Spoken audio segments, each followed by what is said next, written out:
ഒരു കോൾ ഉണ്ട്. കോളോ? അതെ, ഇന്റർനാഷണൽ കോൾ. ഇന്റർനാഷണൽ കോളോ?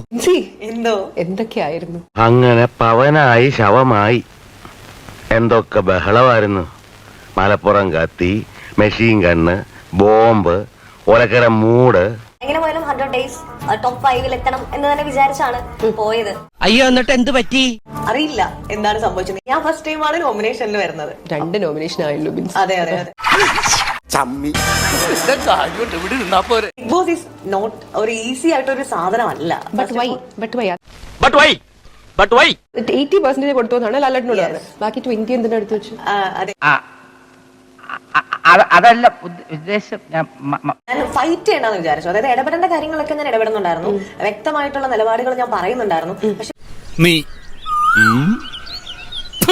ബിൻസി മൈക്കിന്റെ മുന്നിൽ ഇരിക്കുന്ന ആള് നമ്മൾ 24/7 ഒരു മൈക്ക് തന്നിട്ടാ ബിൻസിനെ വിട്ടത്. അതെ അതെ. പക്ഷെ ബിൻസിന്റെ ശബ്ദം കേട്ടില്ല. You are mute. Mic work ചെയ്തില്ലേ?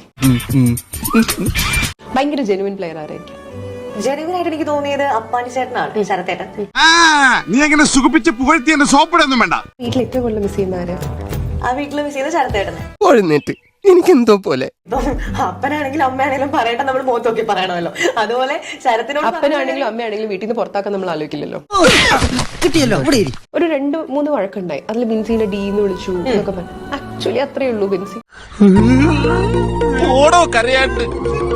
നമുക്കറിയാമല്ലോ ഓരോരുത്തരും. ഇപ്പൊ എന്റെ അടുത്ത് വന്ന് ചിരിച്ചു കാണിക്കുന്ന ആൾ അപ്പുറത്ത് പോയി എന്റെ കുറ്റമായിരിക്കും പറയുന്നത്. അതിപ്പോ ബിൻസി അങ്ങനെ ചെയ്യില്ലേ? ഇവിടെ അപ്പുറത്ത് പോയി ചിരിച്ച് എത്ര ദേഷ്യമുള്ളവരോട് നമ്മൾ ചിരിച്ചു കാണിക്കും, അപ്പുറത്ത് പോയി നമ്മൾ നോമിനേറ്റ് ചെയ്യും.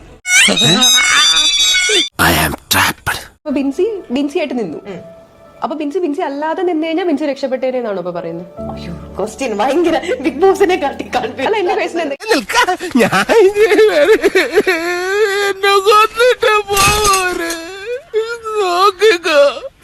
നിനക്ക് ഗുരു കൊണ്ടുപോകൂടാ. തൽക്കാലം ഇത്രയും മതി. വരട്ടെ.